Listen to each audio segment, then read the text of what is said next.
The wrestling world was thrown into complete emotional chaos last night when devastating news emerged that shook not just fans but performers, insiders, and industry veterans to their very core.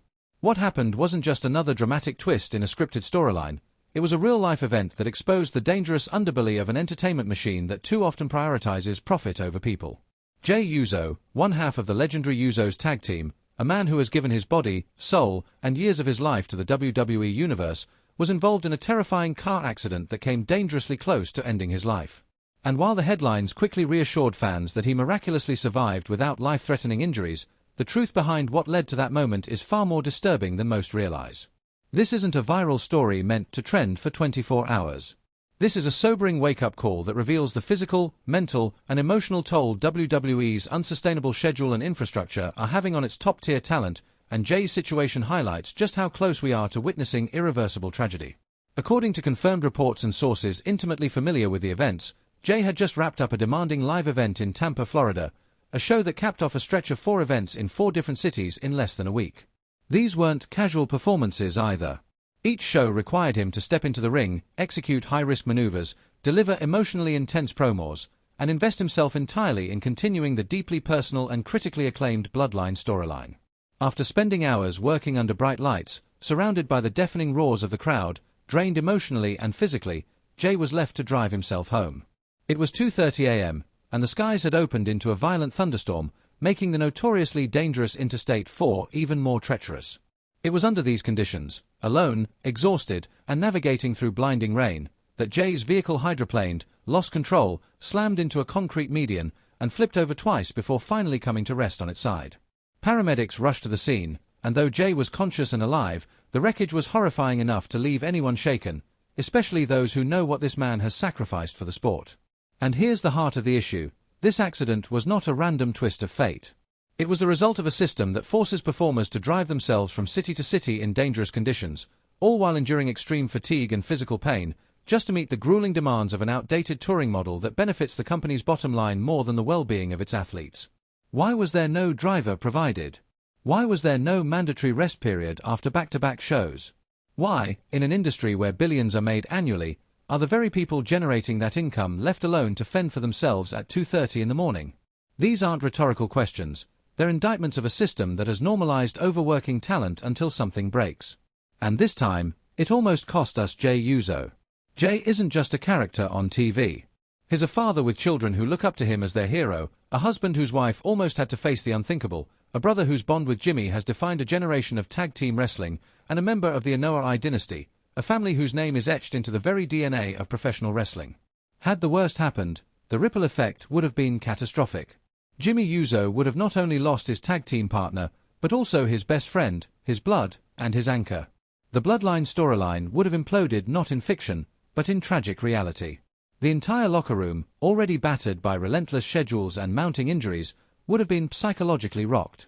From Roman Reigns to Solo Sikoa, from Cody Rhodes to Kevin Owens, every performer close to Jey would have felt the blow, and so would we, the fans, who have spent years watching this man fight his way into main event status, clawing for recognition not just as part of a duo, but as a solo performer coming into his own. WWE's official response.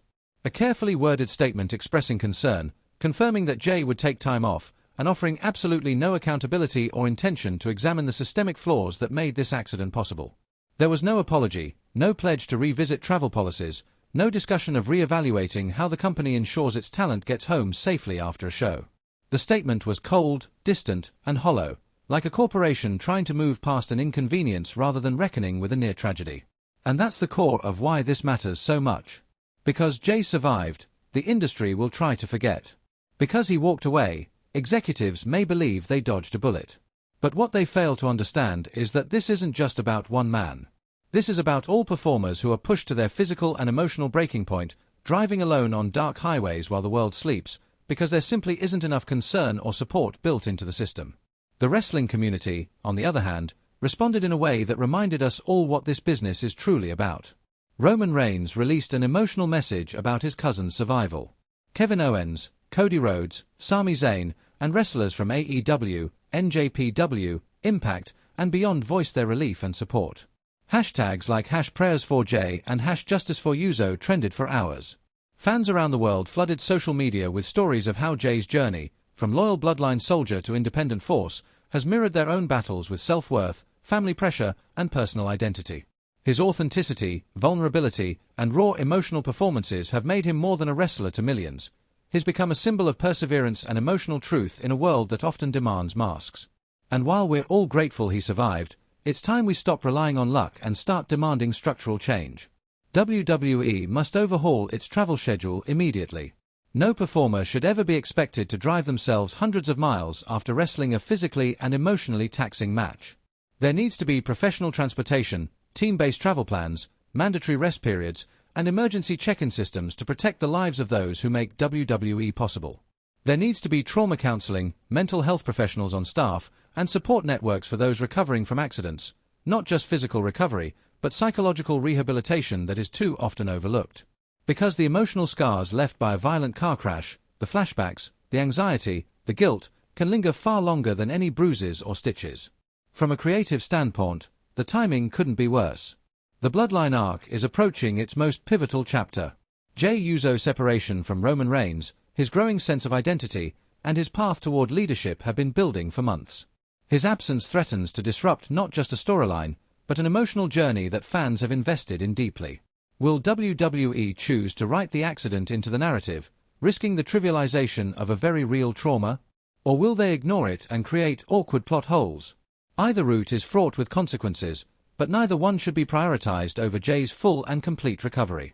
He cannot be rushed back into the ring to preserve a storyline. His health, both mental